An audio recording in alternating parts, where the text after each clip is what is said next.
18h sur Europe 1, Stéphane Bern et Mathieu Noël. Historiquement vôtre. Historiquement vôtre continue 2 heures d'histoire avec un grand H, mais aussi un petit H ou un petit cul. Petit H ou un petit cul. Et oui, pourquoi pas, Stéphane, on franchit un cap dans... Oui, pourquoi pas, dans la vulgarisation historique. Alors oui, Stéphane, chaque après-midi, on évoque des moments clés de l'histoire, mais on aime aussi découvrir ce qui s'est dit en off. Car c'est souvent en coulisses que surviennent les discussions les plus croustillantes, ce dont vous avez d'ailleurs parfaitement conscience, Stéphane, puisque dès que vous vous apprêtez à sortir une vacherie sur quelqu'un, vous demandez d'abord à la régie... On est d'accord, ce qui se dit en studio en off et off. Bien sûr, eux n'avaient pas à craindre qu'on les enregistre, le micro n'existait pas, et pourtant, Clémentine Portet-Kaltenbach a réussi à savoir ce qu'ils se sont dit. Plongeons dans l'intimité de l'histoire avec vous, Clémentine. Oui, mais là, j'ai bien failli pas venir, parce Pourquoi que... donc en entendant Mathieu, là, j'étais touchée par la grâce, telle Claudel à Notre-Dame. Je me suis dit que j'allais rentrer chez les Carmélites. Oh non, pas vous, Clémentine. Elles non, n'ont pas voulu de Vous moi. l'interdisez. Donc, écoutez, Et pour Tant cause. mieux. Ah oui, Du elles coup, ont Vous êtes regardé une votre vraie passif. pécheresse.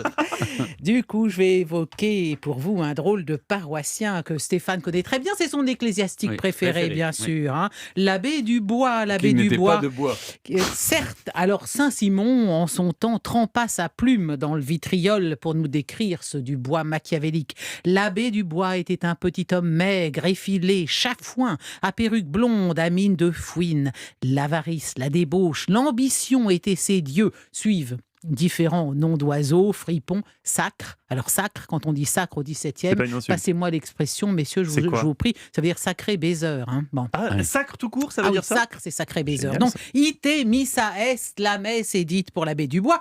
Et ce Dubois de Saint-Simon, vous le connaissez, Mathieu, vous aussi, parce que c'est celui qu'interprète Jean Rochefort dans le film Que la fête commence. Vous voyez, Excellent. c'est lui Oh l'abbé oui. Dubois. Ah, il est hein. fabuleux, oui. Et le régent y est incarné par Philippe Noiret. Alors, ce Dubois-là qu'on voit dans ce film, je cite un de ses biographes, forniquant, tenant des propos scandaleux, déguisé en satire, compère des maquerelles, confortant le régent dans ses excès, lui fournissant des filles et laissant la plus célèbre putain de Paris le couronner du titre de Macro.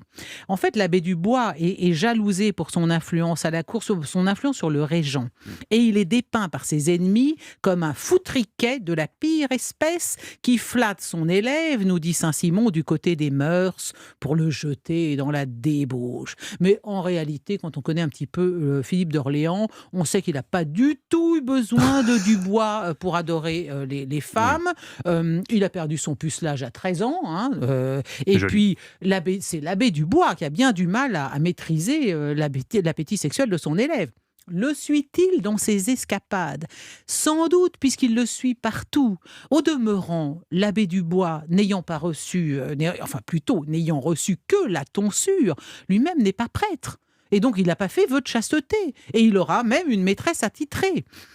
Alors, à la mort de Louis XIV, Philippe devient régent et Dubois le laisse s'épuiser la nuit pour s'accaparer à ses dépens de plus en plus de prérogatives. Et il va obtenir l'intervention de Philippe auprès du pape, tenez-vous bien, pour pouvoir devenir cardinal.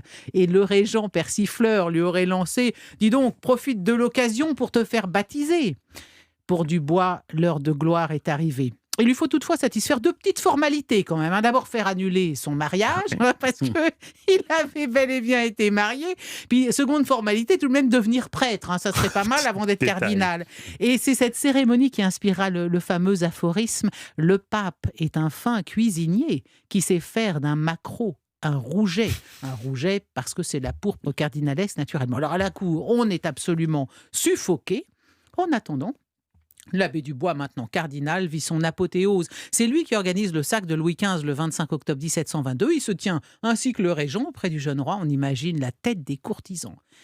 Quelques mois plus tard, après une chevauchée, Dubois ressent une vive douleur à la vessie. Et oui, le Quel type de chirurgien, il a une chevauchée. Ah oui, pardon, je ne ouais, sais pas. oui, pardon. Vu les mœurs de la personne en question, Ah oui, franchement... non, là je suis plus tellement dans l'esprit, là c'est d'avoir été voir les Carmélites, ça m'a détourné un peu de vos préoccupations. Alors donc, après une chevauchée à cheval, Voilà. eh bien, il ressent une vive douleur à la vessie et le chirurgien Lapéronie lui ouvre le canal de la verge. Hélas, la gangrène est là, probablement. Dans la verge. Oui, Mon Dieu. ça a tout gagné. Il avait probablement un cancer de la prostate Oh qui là s'est là. qui s'est Puni par diffusé. là où il a péché. Et c'est tout à fait ça. Alors, il faut pratiquer l'amputation totale. Ah Le non. régent qui a assisté à l'opération a écrit « Il a enfin consenti à se laisser faire eunuque ». Dubois meurt le lendemain de son opération, le 10 août 1723. Cette fois, le cardinal de Noailles, qui avait refusé de le faire archevêque, accepte bien volontiers de célébrer ses funérailles à Notre-Dame. Alors la prochaine fois, messieurs, que vous entendrez des enfants dans une cour de récréation chanter « Il court, le furet », ayez une petite pensée pour l'abbé Dubois, génie politique, dont le seul tort fut de ne pas être bien né, et comme nous l'a dit Stéphane à l'instant, en effet, qui mourut par là où il avait péché. Prenez-en de la graine, messieurs.